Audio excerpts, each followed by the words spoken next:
Helen Heyes.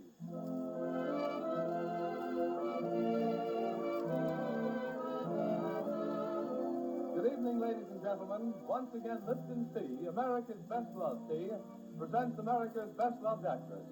Lipton Tea welcomes you to the Helen Heyes Theater. For tonight's performance, Miss Hayes has selected the story Lady of Letters, adapted for radio by Therese Lewis. And now, Lipton Tea is proud to present Helen Heyes.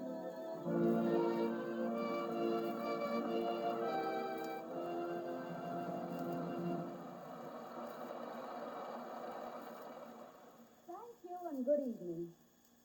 Adelaide Williford, the heroine of our comedy tonight, is a new type of character for me to play. She'd never win a Phi Beta Kappa key, but her point of view is certainly unique and, to my way of thinking, pretty entertaining. I hope you'll think so, too.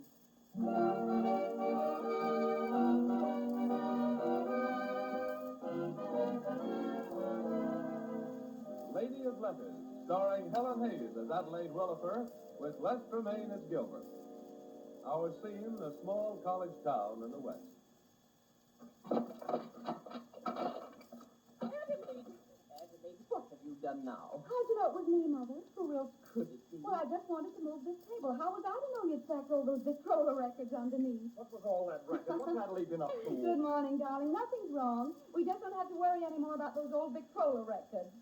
Now, Adelaide, we have a nice home here. We like nearly everything in it, don't we? So, for heaven's sake, let it alone or we won't have anything left. Oh, Gilbert, and you always used to say such nice things to me. Well, I've good news for you now. I finished my book at 2 o'clock this morning. Oh, congratulations, Gilbert. You're a real author now. Oh, Gilbert, just think. Yep, the manuscript's right over here. It's all ready to go off, and why, it's all mixed up. Good heavens, what's happened here? Perhaps Henrietta in cleaning was foolish enough to... I'll go ask her. Look at it. Pages all out of order. Gilbert, Take an hour to get this thing straight. Gilbert, I may have something to do with this. You? I came downstairs this morning and there were the pages all laid out on the floor, so I just picked them up and made them into a nice, neat pile. Yes. And did it ever occur to you to keep them in numerical order? Well, here's the first page right here. Introduction to English Literature by Gilbert Williford, Ph.D., LL.D., Southern Union College. Yes, that's the title sheet, all right. And do you know what follows it? Page 124. Oh. Then we go back to page 16. Then it's page 300. I never thought of that, but I'll straighten them out. I want the original copy to make the 12:15 train, and I'm late for my class now. Here, the envelope's already addressed. Brent and Company Publisher. Don't worry, I'll take care of it. Well, see that you do. The next thing I know, you'll be down at the beach, floating the manuscript out to sea. Gilbert. Well, I've got to go now. Let me drive you across the campus here. No, thanks. You know you mustn't take the car out alone. Remember what happened last time. You never let me help you anymore. You used to when we lived in Chicago. Adelaide, you do all I expect of you. You take care of the cat and the mailbox and the timetable. I know, but that's not enough, really. The cat's behaving so nicely now is no trouble at all. Oh, I like taking in the mail, of course, but they only make 2 deliveries a day. And what's the good of my knowing the timetables by heart? No one's asked me about trains since you took that 10:22 to Dallas. Pullman, but no diner. One of these days, we'll all make a series of little trips just to oblige you. Well, goodbye, Adelaide. I'll see you later. Henrietta said he didn't touch Gilbert's stick. Mother, he didn't even kiss me goodbye. I think Gilbert's taking me for granted. Oh, no, dear, I wouldn't say that. I know everything would be all right, Mother, if I could only do something. Well, you used to want to play the piano. If you have any time on your hands, why don't you practice? I do, Mother, I do. But the pieces are getting harder and harder. Well, since I make my living teaching the piano, I wish you'd at least try not to convert my pupils to the guitar. I don't try to convert them. All I say is that on the guitar with less fingers, I personally get more results. Oh, just relax, Adelaide, and everything's going to be all right. Oh, if I could only learn to teach a course or write a book. It isn't as if I don't try, Mother. I'm just worn out trying to try. How do you do, Mrs. Tate? Oh. Mrs. Williford. Why, Mrs. Newbury, how nice of you to pay us a visit. President Newberry wanted me to discuss our Alumni Day program with Professor Williford. Is he in? Oh, I'm sorry. He's just gone to class. Well, then I'd better come back this evening. Oh, don't go, Mrs. Newberry. Well, I've no spare time these days. We're all so busy just now organizing our Alumni Day program. What are you planning this year? Well, we're having living tableaus, the whole range of progress from the early settler days to present. Oh, how beautiful. And may I be one of the pioneer women? I'd love to be in it. Well, I'm afraid the cast is already filled, Mrs. Willifer. But surely one more pioneer woman. I don't take up much room. I'm sorry, but I don't think you're just the type we need. I make a wonderful living statue. I did it at high school once. Here, give me a parasol a minute. But I really think... It's all right, I've got it. Now, at high school, I had to lean on a rifle this way, bend forward, and aim at the Indians. Oh, dear. I'm sure there won't be room for you on our stage, Mrs. Willifer. Well, I was just leaving. Oh, let me walk out with you, Mrs. Newbury. As you wish. Goodbye, Mrs. Hayes. Goodbye. Well, if you ever need me to help you in any way, Mrs. Newbury, I hope you'll let me know. Of course. Oh, look at our car sticking halfway out into the road. I better run it up the drive. Then I'll leave you here. A good day, Mrs. Willifer. I hope you come again.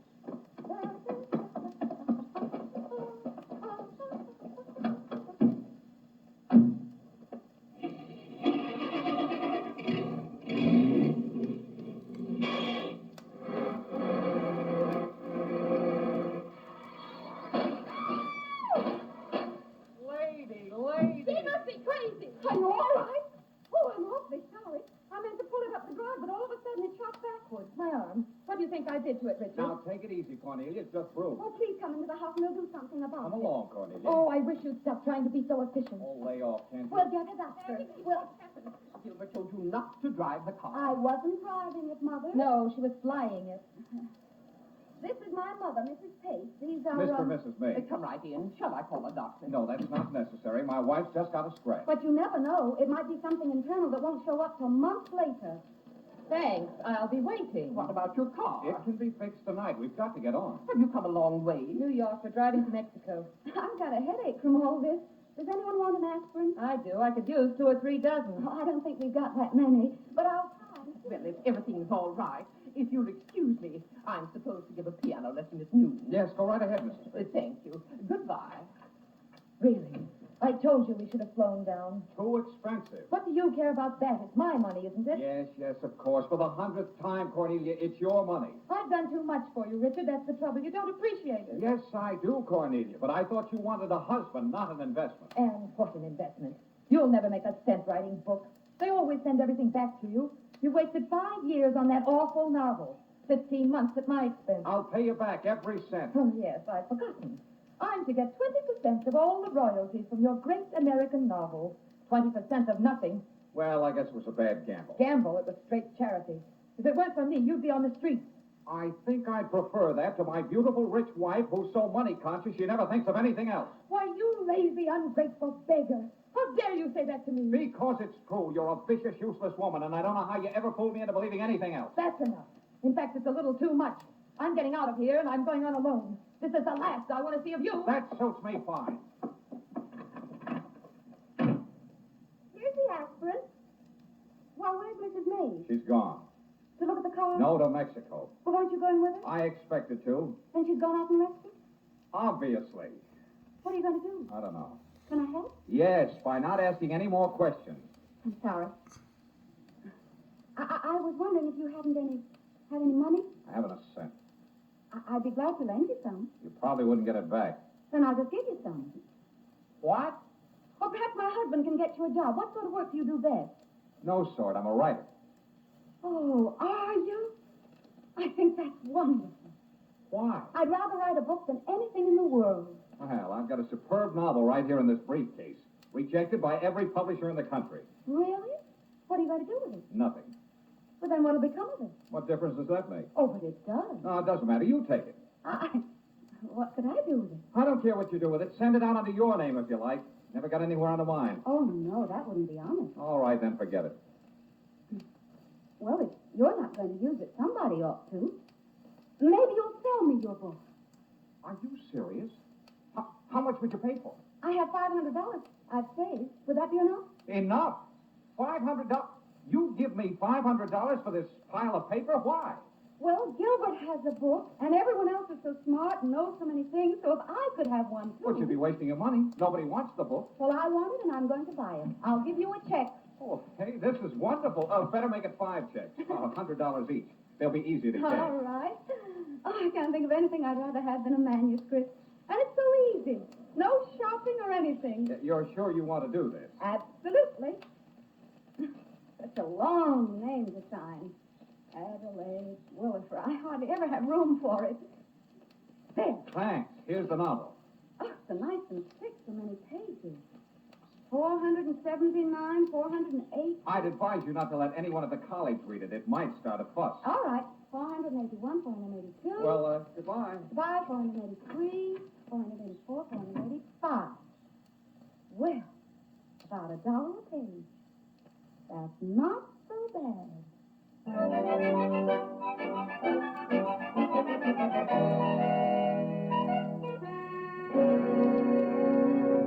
I assure you there must be some mistake, Mr. Ainsley. My wife couldn't have written a single line of this novel. Ah, but there it is in black and white.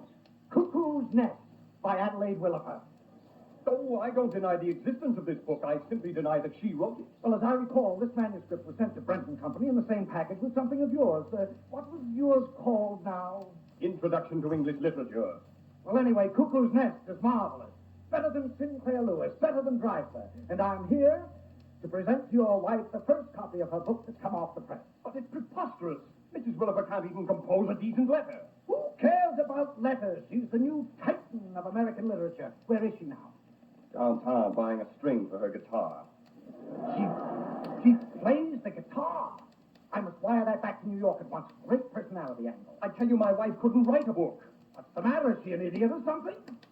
Just because you didn't know that she could write, new authors often work undercover. By the way, do you happen to know what she did with the galley proofs? Galley proofs. We mailed them to her, but they never came back. The galley proofs probably went to the real author. She's the real author. Why, most of the action takes place in a small college in this very vicinity. You mean this college? Might be. I'm afraid she hasn't a very high opinion of the teaching profession. That's why I left a copy of the book with President Newberry this morning. What? Mr. Ainsley, this is terrible. What's so terrible? If the book makes him soar, it'll be swell publicity. Good afternoon, Williford. Doctor, this is my wife. How do you do, Mr. Ainsley? Isn't this too exciting? We've been looking over the book, and it's brilliant. We're simply dumbfounded. But we can't sanction those derogatory references to the college. Well, it might be the picture of any school, not necessarily this one. Dr. Newberry, she's going to make your one-horse college an institution. Adelaide? Oh, come here. Do come here. We're so thrilled. Congratulations, my dear. Now that you're to become such an important figure, you mustn't forget us. Say that you won't forget us. I won't forget you. What's happened? Mrs. Williford, I'm Mr. Ainsley from Brenton Company. I've come all the way from New York to present you with this first copy of your novel. What? Oh, Cuckoo's Nest by... Why, it's by me, isn't it? Adelaide, I want the truth, do you understand? Whose book is this? It's mine. It's my book. I always say you never can tell where genius will sprout. But I never thought they'd publish it. We sent you the proofs. The what? The galley proofs. You'd know from them that we intended to publish the book. Oh, you mean those long 10 pages full of print? I didn't know what they were. I used them to cover the shelves in my closet. And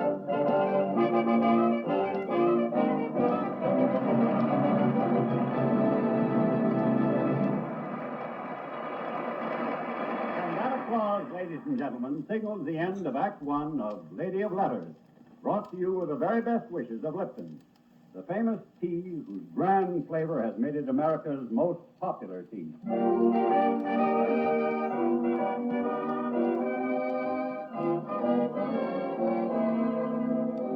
Now, Act Two of Lady of Letters, starring Helen Heyes as Adelaide Williford, with Les Tremaine as Gilbert. There's just one more point I'd like to cover for our readers, Mrs. Williford. Your novel has such integrity. How do you explain its indigenous aspect? I can't explain it. I can't even pronounce it. How refreshing. What do you personally like best about your novel, Mrs. Williford? I like what makes you want to read the book. There's one part of your novel that's profoundly puzzled all the critics, Mrs. Williford, that passage about the sewing. No. Yes, the song. Well, a stitch in time saves 9, you know. Oh. Why, of course, it does, doesn't it? How symbolic.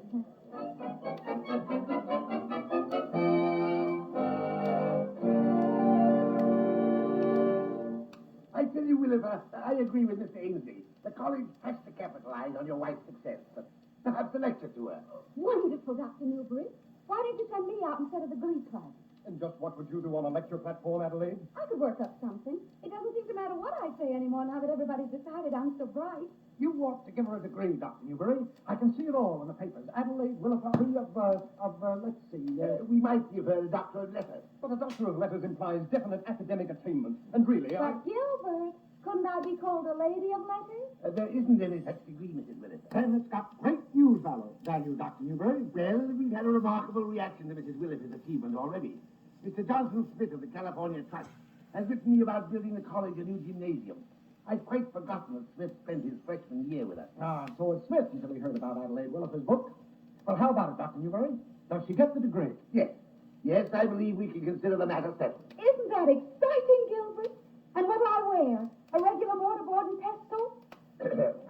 I'll have my wife design something special for you, my dear. Well, Mr. Ainsley, doesn't that just about finish our business? Right, I'll come along. Let me take you to the door. Answer it, will you, Gilbert? And if anyone wants me to do anything, just say yes. Hello? Well, not just at the moment. No, this isn't Mrs. Williford's secretary, and I haven't any idea what she'll be doing on Halloween, or Mother's Day, or the 4th of July. Gilbert, what's the matter? I'll tell you what's the matter. You've turned my house and my life into a three-ring circus.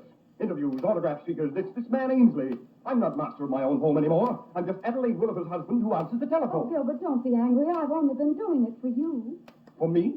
Yes, Mr. Ainsley said that Grant and Company weren't going to publish your book, so I said that unless they brought out yours, I'd take mine away from them. I said you'd worked 8 months on it and that you... No, thanks.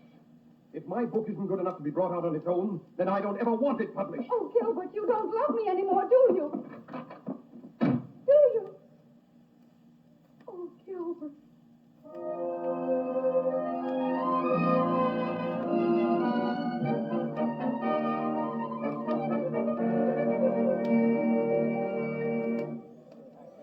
There's Gilbert on the porch. Oh, Gilbert, you should have been there. She looked lovely on the platform, Williford. And look at Gilbert, my degree. Real sheepskin. Yes, I know, Adelaide. I've seen them before. Well, let's go on into supper, shall we? Oh, you and Mother take them in, Gilbert. I want to get cool. Out here for a minute. It's that hot cap and gown you're wearing. Don't you want to take them off? Oh, no, Mrs. Newbury. This is my honorary costume for my honorary night. I want to keep right on looking like a scholar. Mrs. Williford. What? Who is it? Richard Mays, remember me? Why, of course, you wrote our book. Come on up. Well, congratulations. It turns out you made a good buy. Isn't it lovely? Have you come to claim the credit? Why should I? We struck a bargain, didn't we? Only this is no good. What is it? It's a check. Your check. Rubber. What? It bounced. Oh, but I gave you 5 checks. This is the last one. I guess the others were all right. But this one came back. Oh, I'm sorry. It wasn't intentional. I guess I must have been overdrawn. I do that sometimes. Well, this was embarrassing. You see, I bought a canoe down at Sandy Cove, and I was... Sandy Cove, have you been living that near? Yes, it's right by the water and doesn't cost much. Only now I'm broke. Well, I've got plenty of money now. I'll give you a whole lot of it tomorrow. I only want you to make good on this check. Don't be silly. That wouldn't be fair. I'll come see you tomorrow and bring you a great big check. But are you sure you don't want to expose me? No, you bought the book and it's yours. But there's just one thing I want to ask you. Anything, what? That title, Cuckoo's Nest. I thought my title fitted the book, but I don't see how yours does. And I've been trying for weeks to figure it out. What does it mean? Cuckoo's Nest. It's driving me mad. Well, I don't know whether the title fits or not. You see, I've never read the book. You've never even... Oh, I read a synopsis in a magazine. But I wasn't going to read the whole novel just to find out what your title meant. Besides, I knew as soon as I put my name on your book that it couldn't be called anything but Cuckoo's Nest. But why? Why? Because the cuckoo is the only bird that lays its eggs in another bird's nest. Because... Oh, no. That's wonderful. Not so loud. They'll hear you inside. Well, I'll be going. I'll come to Sandy Cove tomorrow. How will I find you? Ask at the grocery store. Goodbye. Good night. Adelaide, don't you think you ought to come inside now? Isn't it beautiful out, Gilbert? Look, the whole campus is lit up. You look very pretty in the moonlight. Oh, Gilbert, thank you. That's the first nice I thing. beg your pardon. What is it? Good evening, Mrs. Williford. Why, it's... Mrs. Mays, Mrs. Richard Mays. Didn't you go to Mexico? No, I stayed home and read a book. Oh. My book? Well, if you want to call it that. Gilbert, this is Mrs. Mays. Her husband... Well, what's going on out here? Is anything wrong? Oh, no, Mr. Ainsley. We're just talking. We're waiting for you, Mrs. Williver. I want to propose a toast so we can drink your health. I won't be long, Dr. Newbury. I just Has Dr. Newbury, the president? That's who I am. Did you hear my speech tonight? No, but you'd better get ready to make another one. Adelaide Williffer never wrote that novel. What do you mean? I had in my hand the first draft of that book as written by the real author, my husband. Adelaide, what have you done? Your wife disgraced the college. Ruined us all. Gilbert, I'm not the author, but it's my book. I paid for it. It's mine. This is outrageous. Now, Adelaide. wait a minute. Let's get the whole story. Mrs. Willifer, you must have made some sort of arrangement with the author. I did. He needed money, and he couldn't do anything with the book, so I bought it from him for $500. What's his name? His name's Richard Mays, and I happen to be his wife. I supported him while he wrote that novel, and now that it's beginning to pay off, I intend to get my share. Oh, you'd be cut in on the profits? I certainly was, to the tune of 20%. So I'm going to tell the truth about this, and by the time I finish, Southern Union College will be the laugh of the year. Did you hear that? Did you hear? My college. Just a moment, Dr. Newbury. I wish you'd let Mrs. Mays and me talk this over. After all, we're both New Yorkers. We speak more or less the same language. How do you know where I'm from? Well, you have a certain manner. It's unmistakable, and of course your clothes. Oh, what did you say your name was? Warren Ainsley. Mrs. Mays, I don't think you quite realize what you're doing. I'm sure you don't need the money, but after all, $1,200 isn't to be tossed aside, is it? $1,200? Yes, that's roughly what it amounts to, your share of the profits. And there'll be more, of course, so long as nothing interferes with the book's progress. Why don't we go around to the hotel, Mrs. Mays, and talk this out over a drink? All right, why not? Mr. Ainsley, before you go... Yes. I was just wondering about my degree. After all this, am I still a lady of letters? Mrs. Willifer, as president of the college, may I assure you that you know nothing whatever of letters, and are by no means a lady.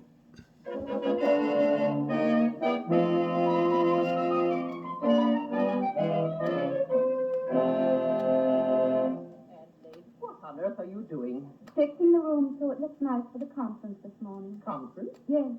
Everybody's meeting here at 11 o'clock to decide how I'm to be exposed. Have you had anything to eat? Just orange juice and bacon and eggs and toast and coffee.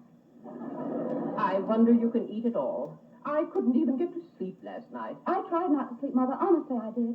I kept saying over and over and over, I mustn't go to sleep. It's not right for me to go to sleep. And the first thing I knew, I woke up and it was morning. Well, you're like that, Adelaide. I wanted to fill all these vases with flowers and put a picture of ice water on the big table. They always have ice water at conferences in the movies. And a gavel. I wonder where I could borrow a nice gavel. Have we any boxes in the garage? Big ones. I want to pack my books. There may be a few. I'll go look. Thanks.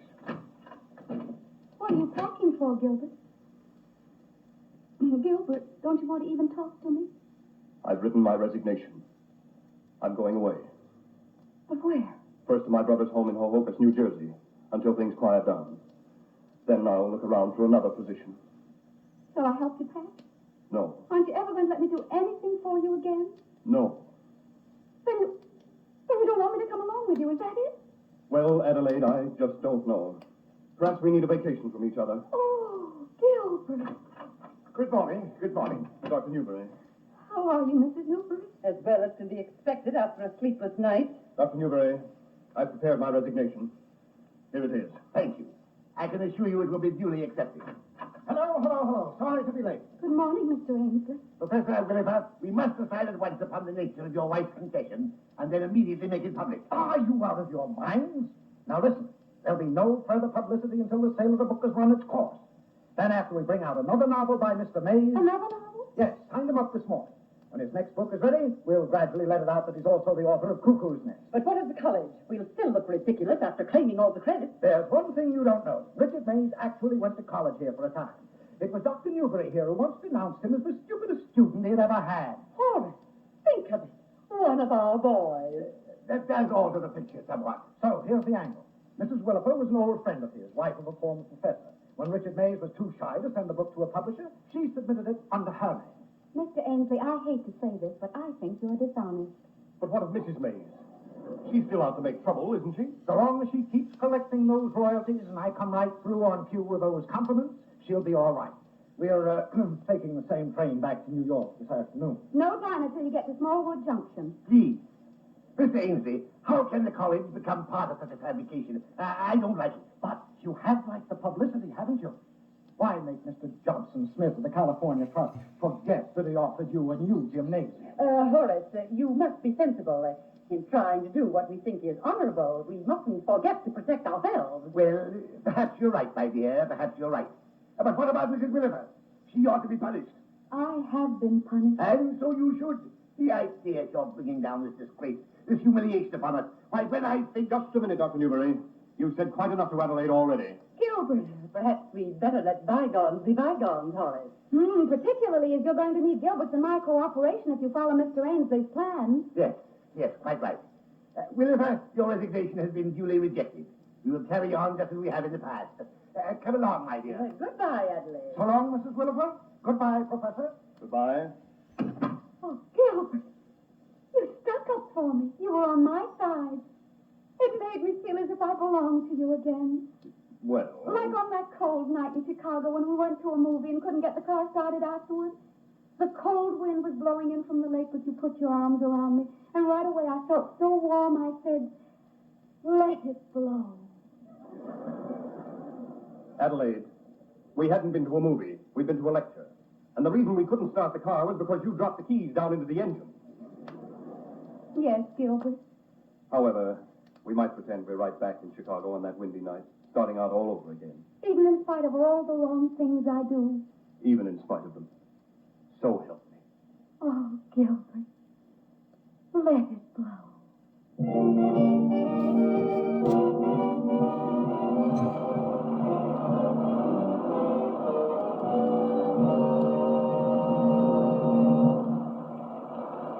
So, Lipton Tea, America's best loved tea, has presented America's best loved actress, Helen Heyes.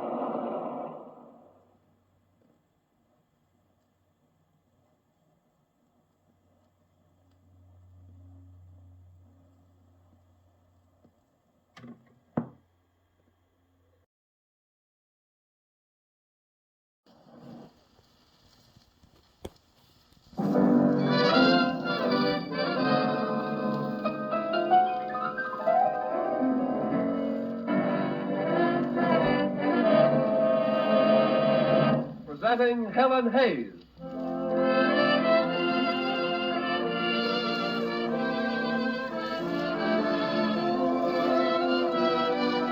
Good evening, ladies and gentlemen. Once again, Lipton's Tea, America's best loved tea, presents America's best loved actress. Lipton's Tea welcomes you to the Helen Heyes Theater. For tonight's performance, Miss Hayes has selected the story, The Lady with the Lamp, which has been adapted for radio by Philo Higley. And now, Lipton's Tea is proud to present Helen Heyes.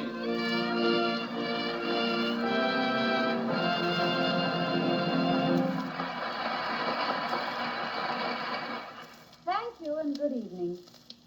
I have always thought Florence Nightingale one of the few great women of history. And today, every newspaper headline reminds us that everywhere brave women are carrying out her work. It is to them that we humbly dedicate tonight's story.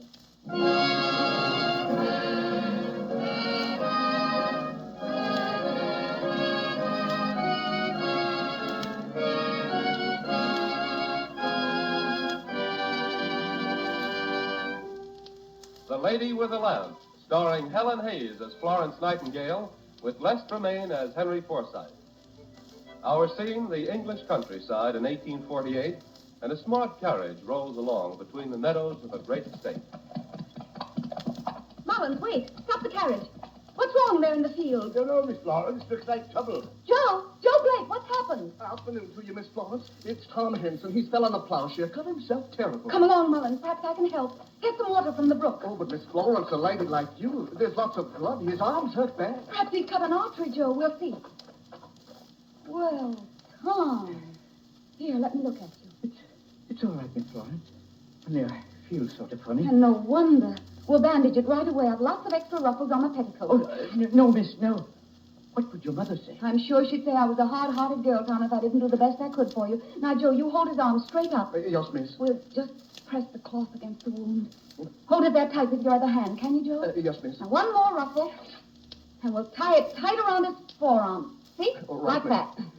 There. Folks like us, you shouldn't bother so, miss. Nonsense. Mullins will take him to the village before you drive me up to the house.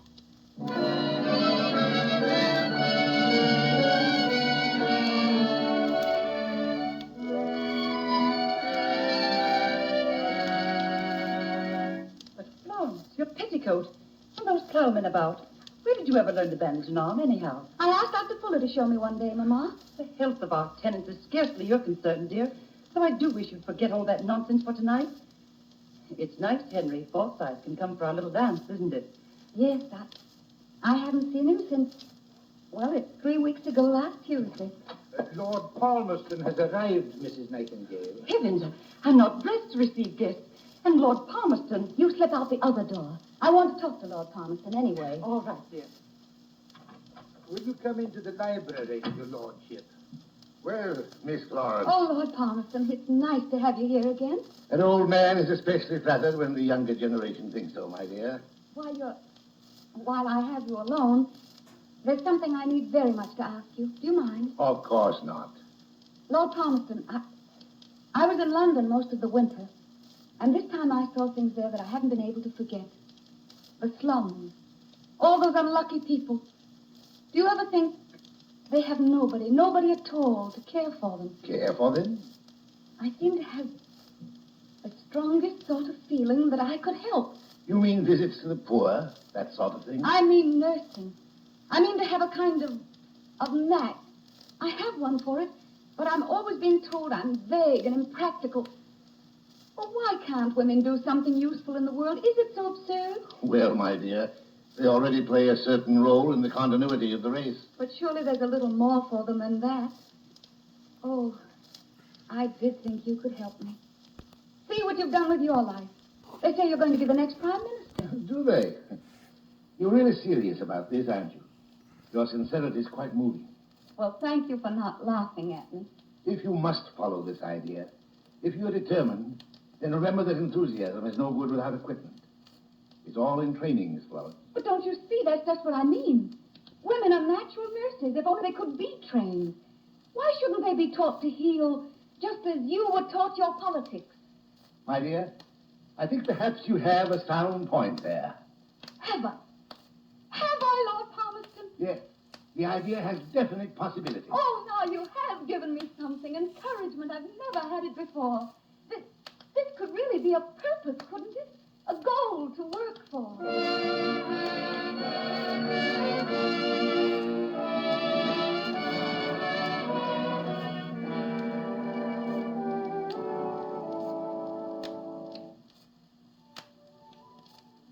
Of course I remember Flo.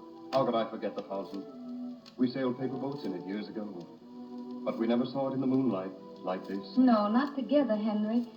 But the fountain's an old friend of mine. I've told her all my secrets. Would she let me tell her mind, do you suppose? She might. She's very wise. Well, Fountain, I need help. I love a girl. A wonderful and fascinating girl. Her name is lovely, too. It's Florence Nightingale. I've loved her so long that somehow I've failed to put what I feel into proper words. I'm not particularly good at words, you see. But the fountain and I, we think you're remarkably good at them. And now I wonder if this girl really feels as I do. Somehow we've always stopped one breath short of complete understanding. Tonight especially, it's as if something else were in her thoughts. Perhaps someone else. Oh, no. No, Henry. Perhaps she's found that she can't love me after all. It's not that. She does. I do. I do love you.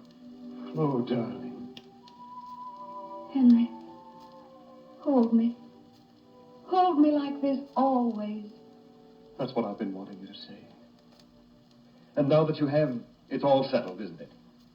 Well, I'm not sure that it is.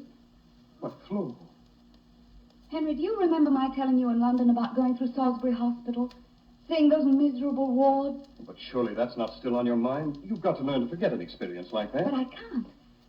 I can't forget suffering. Not when so much of it seems quite needless. I used to dream a certain dream as a child, and lately it's come back. I'm standing up there on that terrace, and it's night, always night. There's a confused mob of people at the doors.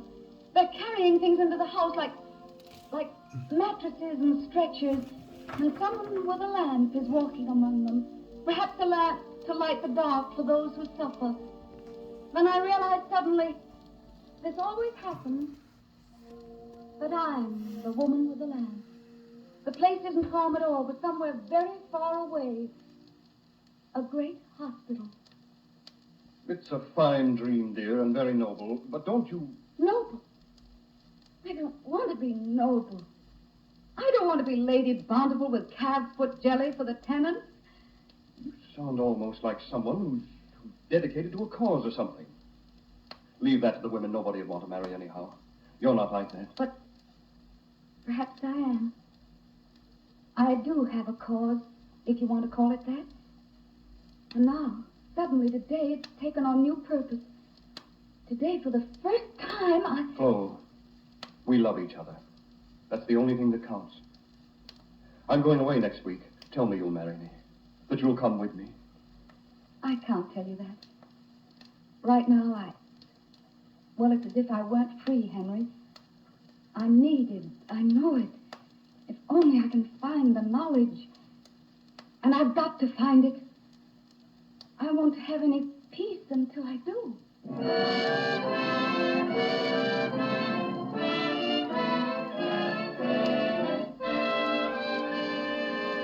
But, Doctor, I'm desperately anxious for the training. There must be other women, too, who could help you in your clinic. They might be organized. They might... I'm sorry, Miss Nightingale. We have no provision whatever for training beginners. But, Sir Wilfred, I'm sure the idea is sound. The government should take over the training of nurses. Unless some plan is adopted for the poor, there'll be no one... I have submitted your report, Miss Nightingale. I regret to say there are no funds available for such a project. Lord Palmerston, I've knocked at so many doors, they won't have me. All my ideas. What am I to do? Isn't there any place to find what I need? Any place in all England? In all England, eh? Well, perhaps not. But one does hear of the work they're doing on the continent. The sisters' charity clinics in Paris. The remarkable hospital huts of that priest in Switzerland. But it's a monotonous life and a hard one. The continent. I don't care if it's hard. I've got to learn.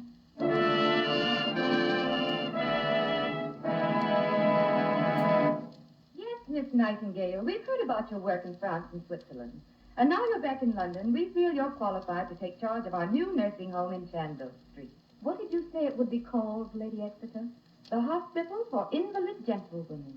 Dear me. Must all the patients be just that? Well, we're naturally most interested in our own kind. That's not my idea of a hospital, I'm afraid. I think of it as a place where people, all sorts of people, are made well. But this is a beginning. The first I've been offered. Yes, I'm very grateful, and I accept.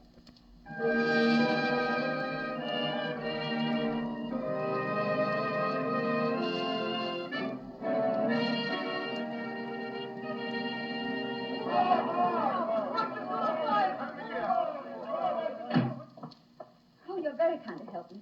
Just bring him in here. But, Miss Nightingale, you don't want to bring that man in here. Don't I, Miss Field? Who is he? I haven't any idea, but I know he's unconscious, trampled by the crowd. They're like wild horses out there. Miss Field, get a bed ready upstairs. But, ma'am... Hurry, please. And if Dr. Wren's still here, ask him to come at once.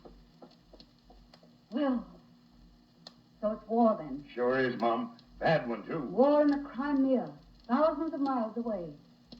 They'll be wounded, and we're not ready. They'll be wounded, and what's to become of them?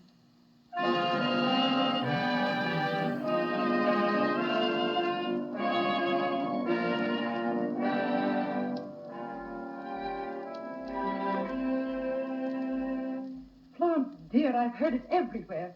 That you've actually petitioned the government to send you to the Crimea. Yes, Mother, I wrote the War Office 2 months ago, but I've heard nothing. The same old story. But, Florence, this is the most ridiculous idea you've ever had. Nurses aren't allowed in the army. Besides, English girls don't do these things. English soldiers don't die either just because they choose to. But they're dying now by the thousands. The Prime Minister, Miss Nightingale. Lord Palmerston. Well, my dear. And Mrs. Nightingale, too. I hope you both are well. Oh, very well, Lord Palmerston. Perhaps you'd prefer to speak to Florence privately? It's not necessary. Miss Florence, we in the government must admit to sluggishness sometimes. But you did read my letter? We've studied it, my dear, and it makes excellent sense. We want to send out a corps of nurses to organize base hospitals and to place you in full charge, if you will consent.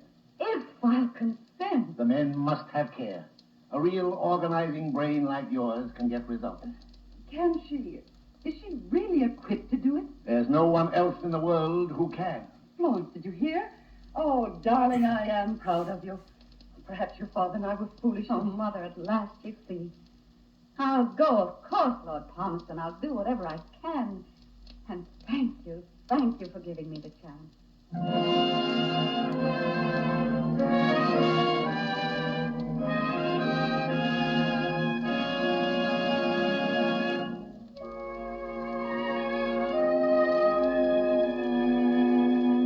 Flo, dear, what on earth is going on? I arrived back in London after all these months, and I wait and wait, surrounded by trunks and Oh, confusion. Henry, they didn't tell me. I wouldn't keep you waiting, you know that.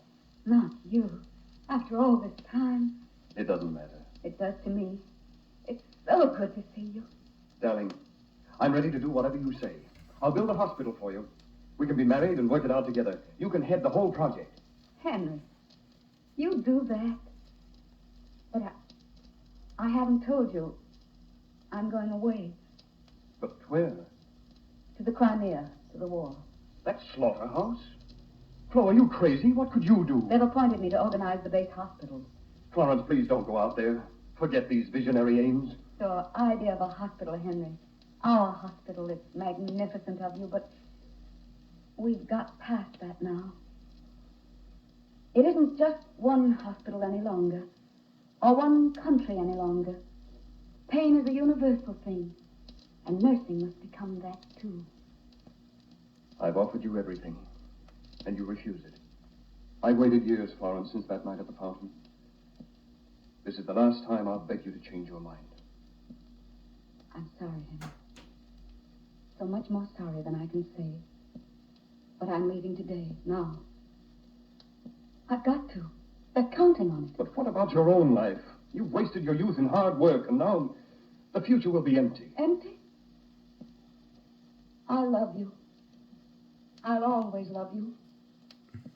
So it'll be empty. And lonely, too, perhaps. But I know it's right for me. And I can only hope that I'll find my home in that.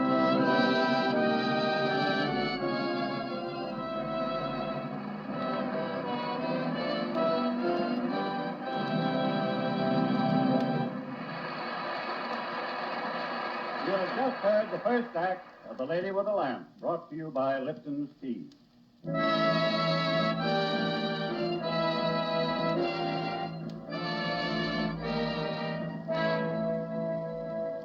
Now, Act Two of The Lady with the Lamp, starring Helen Heyes, with Les Tremaine as Henry Forsyth. Our scene, a hospital in an ancient Turkish barracks at Scutari. Scandalous. Back in England, they seem to think that all we need is Epsom salts and port wine. Has Miss Nightingale any extra dressings here in the staff room? Yes, here, Doctor. Carbolized lint. Thank God. Really, Miss Nightingale's a genius. The Surgeon General doesn't think so. Bah! Surgeon General's a fool. No, come in here, Mr. Banford. There she is now with the purveyor. We'll settle it now, please. Oh, Dr. Ames has started bringing the wounded up from the ship. Yes, and we're out of bandages upstairs. No lint. Practically no antiseptic. Sit down, Mr. Banford. Nurse, please give me the stock accounts of what I've supplied this week. That's nothing to me, Miss Nightingale. If you choose to spend your private funds instead of coming to us... I haven't suggested a refund, have I, Mr. Banford? As for coming to you, do you know what I've had from your army store since I came here? Practically nothing. Look at this list. Things I've begged you for and then have had to buy myself. 11,000 ships, 7,000 knives. You 4... forget we had a ship lost in the hurricane. Yes, months ago, and ever since I've heard that wretched ship used as an excuse. You could have replaced these things from England, or bought them locally. Locally? Those aren't the regulation patterns. I see, regulations again. According to regulations, then, my patients oughtn't to die. But many of them do, Mr. Benford. I am only following War Office rules. But I'm sure it's hard for a refined lady like yourself to understand how our system works. The system? And we're crowded to our doors with dying men. I'm not going to argue any longer. Your store is stocked with supplies at this moment, and I know it. Those aren't ready to be released yet. The board doesn't sit till Friday. I order you to supply these things. Change the regulations and I can oblige. I'm not going to change the regulations. I'm going to change the purveyor. You will have your little joke, Miss Nightingale. Mr. Bamford, unless I receive this requisition in full within an hour, I'll inform the government that I can't remain in my position if you remain in yours. And my telegram will be addressed to Lord Palmerston himself. You can't do that. I don't care how you manage it. Steal your own supplies if you like, but get them here tonight. I want the full amount. Here, take this list. Well, you'll have to explain it to the board when the time comes. The wounded are being carried in now, Miss Nightingale, the first lot. It's getting dark already. Are the nurses standing by in the wards, Miss West? Oh, yes. Miss Nightingale, the corporal says one of the men they're bringing up has been asking for you specially. For me? Well, I'll come to the door and watch them carried in. What a day. You're tired, aren't you, Miss Nightingale? Not so tired as they are. They're bringing that man up now, Mum. Right. That next is the stretcher, Mum. Well, bring him in here. Easy with him, boys. This way. There, lead him. That's all, men. Florence, is that you, Flor? Henry! How did you... Oh, why did you... I thought if you could, I could. Decided I'd have to show you. Do you mean... Because of that last time in London, you... How do we know what pushes us? Anyhow, I enlisted. And they've done this to you. They finished me. I only held out on that ghastly ship so I could see you for a moment. Nurse, get the surgeon, quick. Florence, do something to improve those ships. They're horrible. Wounded men oughtn't to be tortured that way. You must go on. I had to tell you I was so wrong. Darling, don't talk. Don't waste your strength. Remember the fountain floor? Henry, don't. Don't. And your dream? All the sick carried in. You with your lamp. Hush, darling. Oh, my poor Florence. Are they still calling you an impractical woman? How blind. How blind. You think so now. And now, I don't know. You did love me once. I know you did. I love you now. Always. It's part of my life. My efficient, organized life. Dr. Ames is coming just as soon as he can get here, ma'am. Very dark. Very dark. I'll light the lamp, shall I?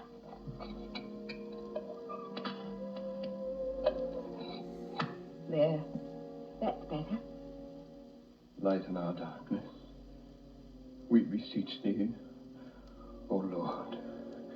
And by thy great mercy defend us from all perils and dangers of this night. Forgive me. Forgive me. Flo, I need your hand. Yes. Henry, you've got to get well. You must get well. I'll do anything if you'll just stay alive and not leave me. When the war's over, we'll go back to England. No more goodbyes. We'll work it out together. We can now. And Henry. Henry! I came as soon as I could, Miss Nightingale. Go back, Doctor. They need you. It's too late here. Yes, I see. Can you help me now? 2 amputations in the wards immediately. Not a nurse to be had. Yes. Yes, of course. We must go on. Better bring your lamp, Miss Nightingale. It's Very dark in the corridors. Yes, very dark. I'm coming, Doctor. Good night, my love.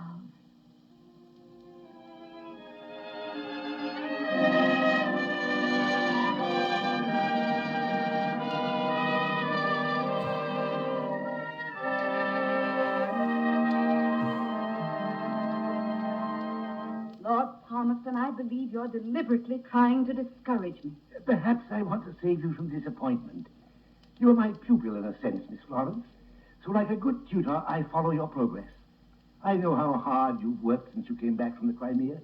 But these reforms of yours, challenging the War Office to overhaul nearly every aspect of Army medicine, it's too much to hope for. I'm fighting the battle of the men who died in my arms during the war. Faithful, uncomplaining, the common soldier. You've done splendid work in these 4 years since your return. I've heard you called the most important woman in England. But I think it's time you slackened this ferocious pace. Perhaps I don't know how anymore. You're almost 40 now. You can't keep going like this. But I must. There's too much indifference. Your whole cabinet shot with it, Lord Palmerston. The war's over. 4 years ago. And we think there'll never be another. How can people forget so easily? That's human nature. That's what you are fighting, Miss Florence. And you'll fight it single-handed, I fear. If you're going to do anything in this world, you must get accustomed to facing tremendously great men and tremendously great odds and tremendously great issues. That's your challenge, Lord Palmerston, and I'm ready for it. Because I have a challenge, too, and it's quite specific. I want decent sanitation, complete reorganization of Army hospitals, modern methods of nursing, schools to interpret them, doctors to recognize them, public health in our cities and in the villages of India. Those are the things, most of them. And I'll get them, every one and more, no matter who opposes, no matter how long it takes, no matter anything but success.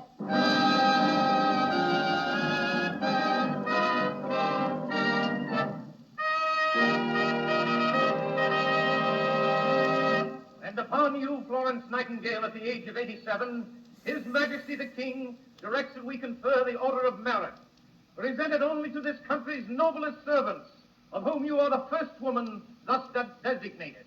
The insignia is in recognition not only of your great achievements in the Crimean War, it is conferred also for your untiring efforts in behalf of better hospitals, better sanitation, improvements in Army medicine, the universal recognition of the nurse, the increased health services of great cities, even of native villages in India.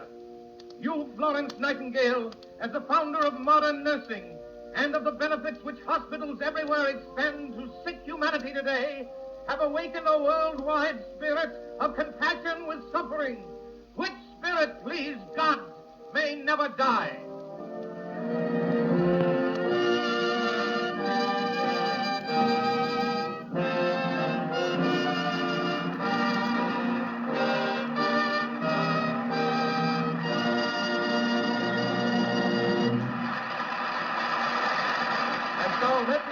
America's Best Loved Tea has presented America's Best Loved Actress, Helen Heyes.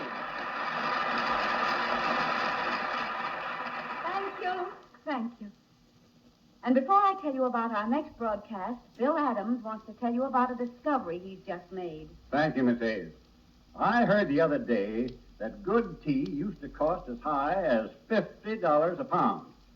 Well, I'll be glad to bet that even that luxury tea would be hard put to it to surpass Lipton's in downright delicious goodness. Yet Lipton's tea costs less than half a cent a cup. And say, have you tried the modern tea bag way of making Lipton? It's wonderfully easy and convenient.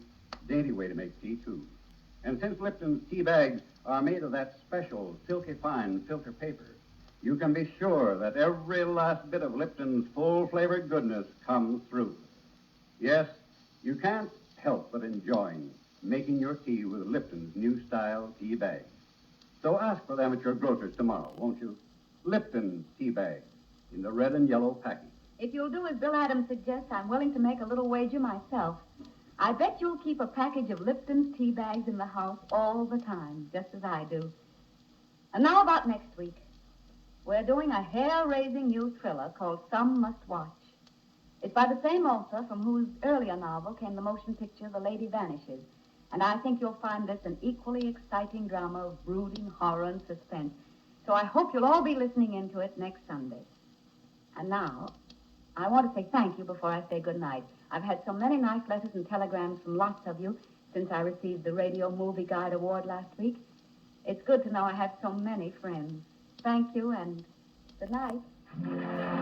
Ladies and gentlemen, be sure to listen next week when the Helen Heyes Theater, brought to you by Lipton Tea, presents Some Must Watch. Meanwhile, if you enjoy these programs, the nicest way to show it is to enjoy Lipton Tea, too. Music for the Helen Heyes Theater is under the direction of Mark Waddell. This is the Columbia Broadcasting System. WBBM Air Theater, Wrigley Building, Chicago, 15 seconds before 10 p.m. Boulevard Watch Time.